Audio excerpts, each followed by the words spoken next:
Hello, hello, hello. Great greetings, Goddess. Abiola here, and welcome to the Rich Goddess Spiritpreneur Accelerator Series, where I'm so excited that I'm featuring right here on the podcast master gurus who are also master teachers in my Rich Goddess Spiritpreneur Accelerator program. Now, that is an 8-week spiritual business course for coaches, healers, creative gurus like you to help you to start, grow, or save your mission and business, help you to build a tribe you love, and to call in your abundance. So if you are wanting to stay in the loop for this program, just join my free spiritual business success camp. That is at unblockmybusiness.com, unblockmybusiness.com, where new free lessons are uploaded often. And you will also receive information for the Rich Goddess Spiritpreneur Accelerator for when you're ready to go to the next level. Now, I have to tell you that in that program, brand strategist and visual storyteller Vicky Ayala is a master coach who will be teaching a session on personal brand strategy. But today on the podcast, we are in for juicy, juicy magic because Goddess Vicky is here to share her journey. Hello, Goddess Vicky. Hi, Abiola. Thank you for having me. I am so excited to have you, my love, and I am holding your cards and the booklet that accompanies them, the guidebook, in my hands, and I can't wait to get into it. So let me tell you a little bit about this goddess whom I adore and we've been following each other online for a really long time, and this is our first time to get to play together, so you're witnessing our play date. She is the creator of the Sacred Journey Oracle deck, which I really, really love. Like I said, I have them in front of me, and personal brand archetypes. And she shows multi-passionate women like you how to organize your creative genius into signature offerings so that you can harness and express your unique, original, special brand voice. This goddess has over 15 years experience in design, in online marketing, and she helps you to navigate the entrepreneurial journey by leveraging your personal brand to create a sustainable online business.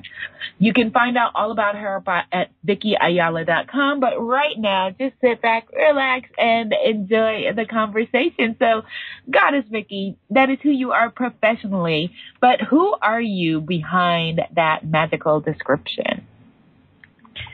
That's a good question. Earlier this year, I created, I do my own little mini vision board, and I create a theme for myself every year.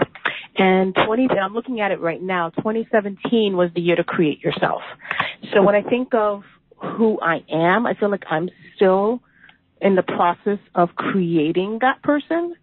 I do a lot of work around design, around strategy, around production, but I think when I break it down for who I am and what I do, I feel like I'm just a guide to help people figure out how do they show up and how do they express themselves.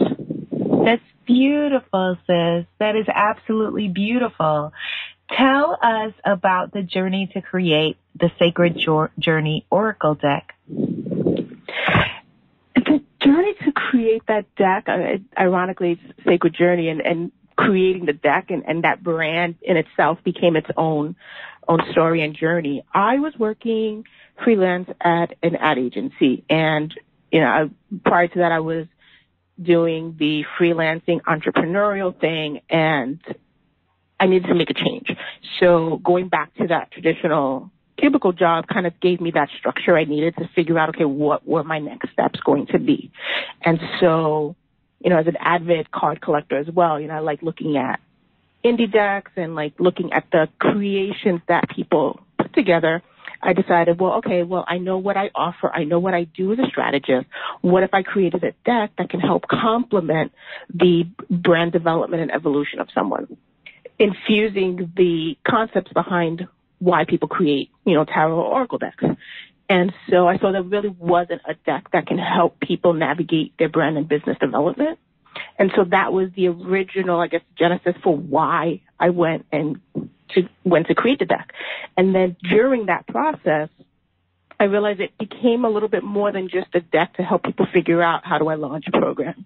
It became more of helping people navigate that journey, whether it's the entrepreneurial journey, whether it's, your personal brand journey, but helping guide people through that process. Because I know, as far as I'm concerned, 15 years later with all this experience, and I still feel like I'm still going through it.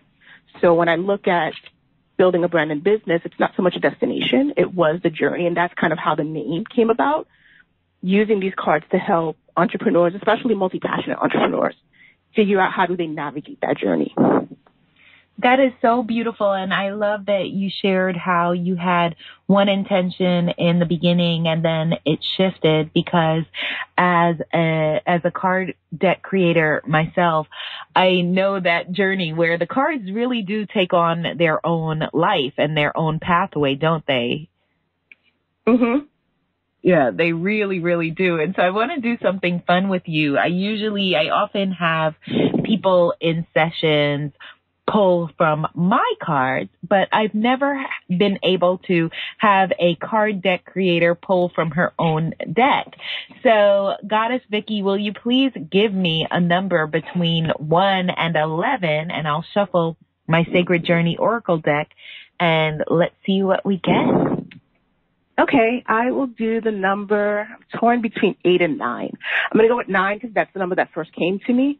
Okay, let's go with 9. Okay, so I'm shuffling 9 times. 2, 3, 4, 5, 6, 7, 8, 9. Okay, would you like the card on the top of the deck or the bottom? Goddess Vicky? Did I lose her? Okay, so maybe something wonky is happening. If you can hear me, Goddess Vicky, just call back in. In the meanwhile, I'm going to read from the top of her deck and the bottom until she comes back online. And so the top card, of course, I pulled the card for Journey, which is so relevant and powerful for this conversation. And it says, along the way, there are going to be people and experiences that will change you. So that is the Journey card. And then from the bottom of the deck, and she has a beautiful, beautiful guidebook with her cards. And that is a guidebook and a part coloring book, which I really adore. Goddess Vicky, are you back? I can hear you. Yes, I am back. Okay, so the card that you pulled, of course, from the top of the deck was the Journey card, which, makes perfect sense. Perfect sense for this conversation. And then the card that you pulled from the bottom of this deck, I feel like you're tapping into a conversation that I had this morning with a friend of mine who's also a part of an upcoming program of mine.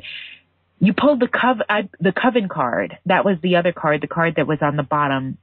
And your guidance here is find your tribe and build a strong kinship with them so that you can conjure amazing things.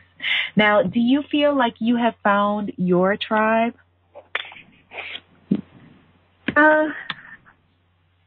If we're being honest, I'm going to say not yet. I think I'm still in that journey process of finding and connecting with my tribe.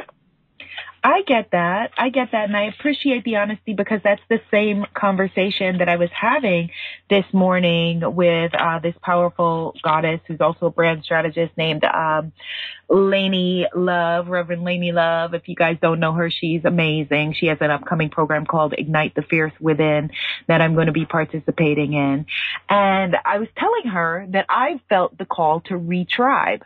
So that's why it was really powerful that you pulled that Coven card, because, she's inviting me to come to her program, which is magnificent. And if you're listening to this, you need to check it out at ignitethefiercefeminineWithin.com. And I am in the process of moving and launching a new exciting program and all of these things. And so I didn't know whether I could do it. And then I decided I needed to make it happen, because, as I told her, I need to come into alignment with my tribe, other amazing women like Vicky, like Lainey, that are my peeps, but we're often like so busy in our own world that we don't get to shine together. So what's your personal support system as, a busy woman who's making things happen? I would say I have some peers and friends that I've been really good friends with over the past few years that are also on, kind of a similar journey as me. And so when I think of, that support system, it's interesting you pull the Coven card, because I look at, even with like the Sacred Journey, I had not been paying much attention to the Sacred Journey Oracle deck until a couple of weeks ago. And in really developing it and fleshing it out, I feel like, and coming up with that Coven card was really interesting, because I feel like being able to tap into that Sacred Journey aspect again that I had not been, working with, is leading me to my Coven, or is leading me to the tribe that I need to be working with. Yes, that's beautiful. That's beautiful. And I love that you use your intuition in your work. How did you balance that in working, going back to the cubicle, and here you are, this intuitive brand strategist, who a lot of brand strategy typically in corporate structures, at least it appears so anyway, seems to come from the outside in, whereas you work from the inside out. So how was that experience for you? Was it a clash, or were you able to bring yourself and your magic to it? It was a learning experience, and I feel as if a lot of the life circumstances that had arisen prior were leading me to that lesson.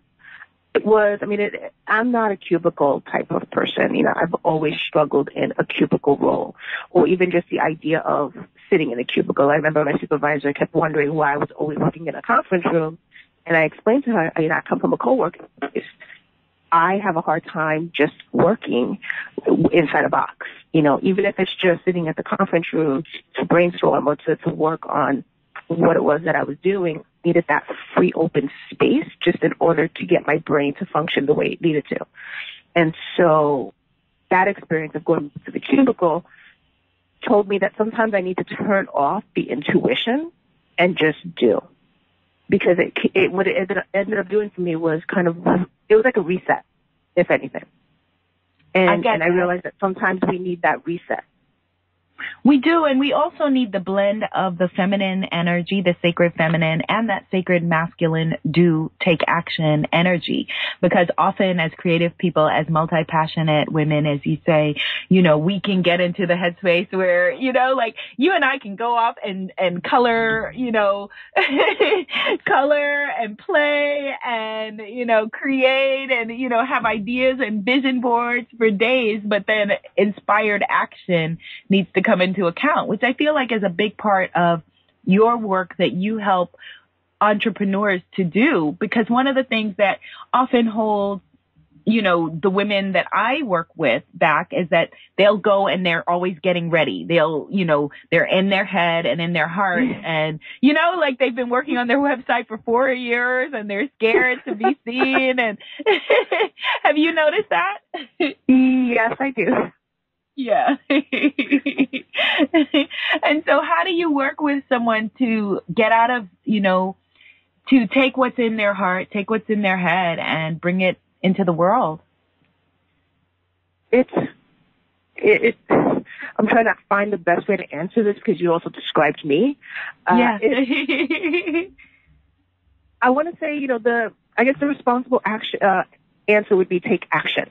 But I think it goes deeper than that. When you're looking at why are you not taking action, especially when it's action you should be taking and what needs to be done, what is that block? And doing some of that inner work. And I think as entrepreneurs, especially when I started the whole entrepreneurial journey, inner work was not something that was spoken about. You didn't really talk about, okay, let's do the inner work. We need to crush it. No, there was that clash. And it took a while for me to even get to that point of realizing that, the same roadblocks seem to be coming up. Let's look and figure out why. And it's never the website, it's never the plugin, it's never the niche audience you're targeting. There's always something within yourself. What is that roadblock?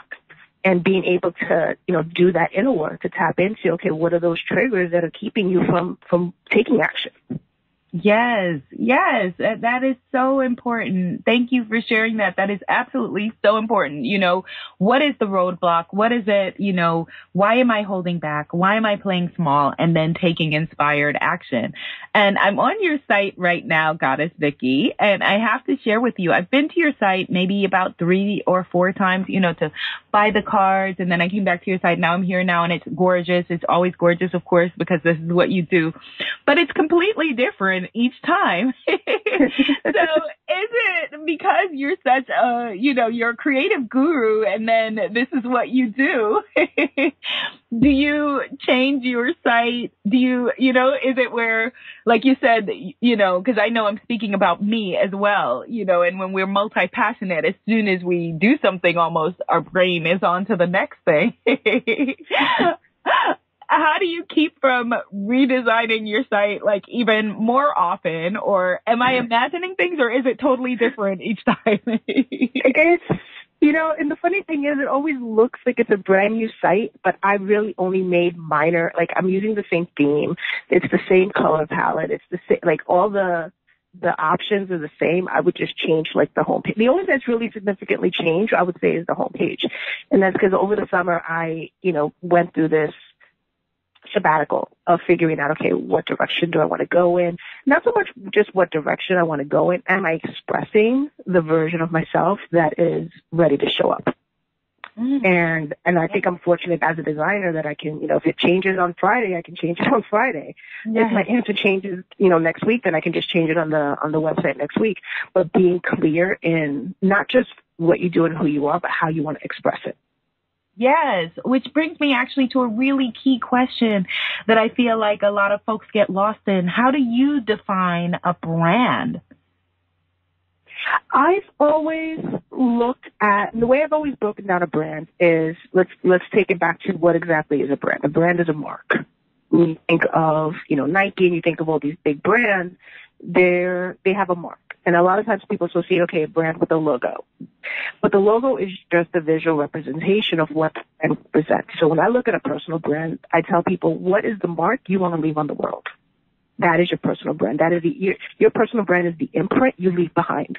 So that when you aren't around, people can say, okay, so-and-so is this. This is how they express themselves. This is what they value. This is how I feel when I'm engaging with them. That's awesome. That is awesome. Yes, I fully agree. Your brand is, the experience that we have when dealing with you, your business, your company, like all of those things make up your brand. And one of the parts I feel of your brand, that I see as we follow each other on Instagram, also Twitter, other platforms. On Twitter, I see you tweeting as a proud Latina. And I also tweet, things that are relevant, and important for us as women of color, across the board. And when we were growing up, like that was probably more forbidden that people would bring their culture into their work or, because we are the brand and it's a personal brand and it's all kind of intermingled. Did you ever have any hesitation about bringing your full self to the party, bringing your full self and your culture to what you do professionally? Yes and no. I've never had an issue identifying as a Latina or, bringing my culture into the work I do. Where I do hesitate, or rather where I do choose to be selective with how I position myself, I don't lead with being Latina. Yes. I've noticed that when, how you lead is how people will box you in. Yes, yes. That is so important. And especially right now, in this world that we are living in, for people to be able to take you as a full human being, a full woman, a full entrepreneur, a full, daughter, sister, etc., friend, all of the ways that you show up in the world. Do you feel, what is your advice then because another question that I get a lot, or challenge that I get a lot of multi-passionate women having, which is your tribe, is how being afraid to be seen and being afraid to be heard, being afraid to put your voice and your face out there. How do you deal with that when you're helping people to develop and create personal brands and be a visual, tell their story visually? I would say, and I'm speaking as a shy introvert, redefine what it means to show up and look at what is your, we look at the zone of genius, and the idea behind the zone of genius is, what you love to do, what you get paid for, and kind of like your purpose in the world. Take that concept and look at what your skills are. So are you really good at showing up visually in terms of, are you good on video? Are you good speaking? Find out where your zone is in terms of showing up and amplify that. Because what I've noticed specifically with those who struggle with showing up online, let's say they, don't speak up, but they like to share other quotes or share other voices. So then, okay, if that's the case, how can you be a master curator? Yeah. Those who may struggle with showing up or speaking, maybe they won't be launching that podcast, but maybe they have a strength with writing. Okay, so how do you be that master writer or that master storyteller? Really, really great advice. Really great advice. And can you give us just a little teaser of, if people listen to your masterclass that you're going to do in the Rich Goddess Spiritpreneur Accelerator program, what are you going to be teaching? I am going to be teaching how to leverage how to be aligned with your brand and your website. Very important. Very, very important. And so you definitely want to take advantage of that lesson. And Goddess Vicky has a beautiful free gift for you, her personal brand archetypes guide, a handy workbook to help you to identify your brand voice and harness your competitive edge for profit. So, Goddess Vicky, can you tell them how to get that gift and where to find you throughout the World Wide Web? Sure. You can get the gift at VickyAyala.com/archetypes. And the best place where I've been hanging out the most is Instagram. I feel that, with all these different social media platforms, you want to pick one where you are constantly present. And for me, Instagram just seems to resonate with me, especially because it's more, visual storytelling. So I'm on Twitter. I would say even when I engage on social media, my engagement is different. If you connect with me on Twitter, you'll just see a lot of retweets around social issues, whereas on Instagram, we'll see a lot of colorful posts about, being multi-passionate and finding your purpose. So I would say those two platforms are the ones that I'm most actively engaged with. Beautiful, beautiful. Well, I am looking forward to your masterclass, and I also just want to add a little note. If you haven't already checked out her Sacred Journey Oracle set, Be on Purpose, Embrace Your Authentic Self, it says on the box. I highly recommend them. The beautiful decks are, the iBook is designed to be a coloring book as well, and it's all these beautiful mandalas. Really, really gorgeous. Where can they find the cards, Vicky? I'm sorry, you were breaking up. Can you repeat that? Sure. I said, where can they find your cards? My cards right now, they can go to my website and get on the mailing list. The second edition, I'm hoping to get out by the end of the year. If not, then early next year. Oh, but I do have a waiting list on my website for anybody who's interested in the second edition. Hey, good. Join the waiting list because you definitely need the Sacred Journey Oracle cards in your life. Have you done a YouTube video about these cards yet, Scotty? I'm sorry, can you repeat that? Sure. And have you done a YouTube video yet about these cards? I have not done any video yet with the cards. What I am looking to do with each deck is do like an audio version of the cards. Oh, well, are you? Oh, man, a little bit. Introvert like me who is wanting to show up more because what we most need to learn. You end up at some point be rather habit doing a little video together to share your beautiful cards. Yeah, I'm having a hard time hearing the question. No. Okay. So I'm gonna have to ask her. You guys stay stay tuned to the podcast. I'll see when you can find that. And if you're wanting to take advantage of the Rich Goddess Accelerator program, find out whether this may be right for you, then I urge and encourage you to head over to unblockbusiness.com. You can the free spiritual business success camp, unblockmybusiness.com. All right, loves. So thank you so much to Goddess Vicky for this beautiful conversation and her gorgeous cards. And if you're new, I will see you in the next conversation. Be seen, be heard, be an incredible movement. Namaste, Goddess.